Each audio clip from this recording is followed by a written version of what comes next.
October 3rd, 2009. On that day, in the Battle of Kamdesh, Bravo Troop 361 became the most decorated unit of the Afghanistan War, including 2 men who received the Medal of Honor. And it should be a day that every American knows. It should be a part of American history. The story of the Outpost is important because it actually happened. American service members were placed in the worst tactical position possible. In a real Garden of Eden. Gotta be shitting me. They were asked to defend an outpost that could not be defended. And they did it. Somehow they did it, and they did it for a very long time. It's men trapped in this really isolated place where it's very hard for anybody to get to them. It's almost like they're on an alien planet somewhere. Rod's intention was to make the film as accurate as possible and not glorify anything, whether that's the actors or the sets or the wardrobe. And I needed veterans in this film. I need veterans to play the soldiers.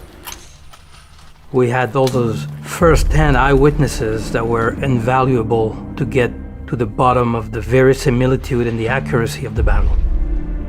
When I first arrived on set, it brought back a lot of memories, but they were clouded and flickered.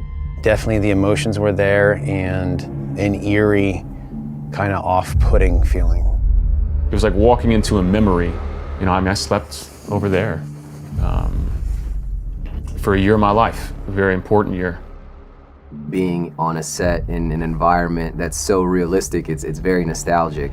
And to be able to play myself, I'm very grateful that I'm still alive, and it's almost an obligation, I feel, to bring authenticity to this film. Having these guys here telling us what was real and what is close, but if we shifted this, it would be more accurate, has been incredible. I had to continue to remind myself that this wasn't in Afghanistan.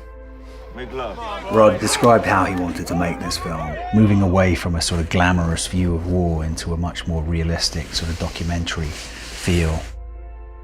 I decided to do something risky in this film, and that was that I was going to shoot as many scenes as possible, especially in the battle, in one shot. And Lorenzo really knows how to design the shot so that in the wonder you still get your wide, medium, and close-up. At the end, it really gets the audience connected to what's happening and connected more with the characters. To be inside of a shot that doesn't cut, that doesn't let you breathe. Friendly's coming in! And that's the way combat can feel. And it's not easy to do. So when you can actually do it and do it right, there's nothing short of amazing. I actually became emotional because it reminded me of how I felt on that day at that time. Everything feels very important, no matter what your part is in the scene. It is interesting. I've never made a movie quite like this. Rod, he wanted to really portray these guys not as superheroes, but just showing that normal guys would saddle up and do extraordinary things. That's another thing that was great. Rod's a veteran. You sensed a lot of experience from him, not a lot of warning shot! Panic. You know, and there's a lot of panic on it. There's machine gun fire, there's bullets flying, there's guys running. You have to be focused, you have to know what you're doing. Everyone has to work together in unison. It's just been sort of like fun to recreate this thing together. You start to feel like a little platoon.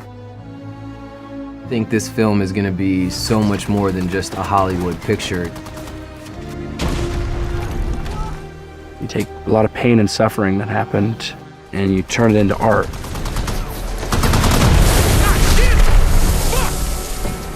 The story is told at all. It doesn't just tell the story of our soldiers on this day at Cap Keating, but the story of soldiers across time and battles.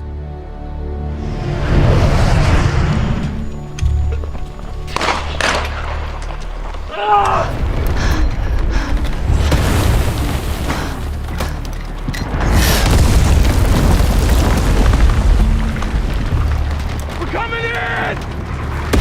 We got mace! We're coming in! This movie is almost like a tribute, but it's also an education for the world of what happened here on that day. Hey, Red Platoon! I need volunteers. We're taking this bitch back.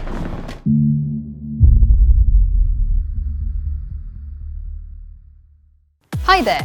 Did you know that you might actually be sitting on a pot of gold? Yes. If you're a movie lover and have some DVDs at home, some might be worth well into the thousands, such as the Complete the Monkeys series or even just the Dragon Ball Z box set. Have a look at home. Remember to click below to subscribe, and if you like this t-shirt, you can get one for yourself at the shop link in the description.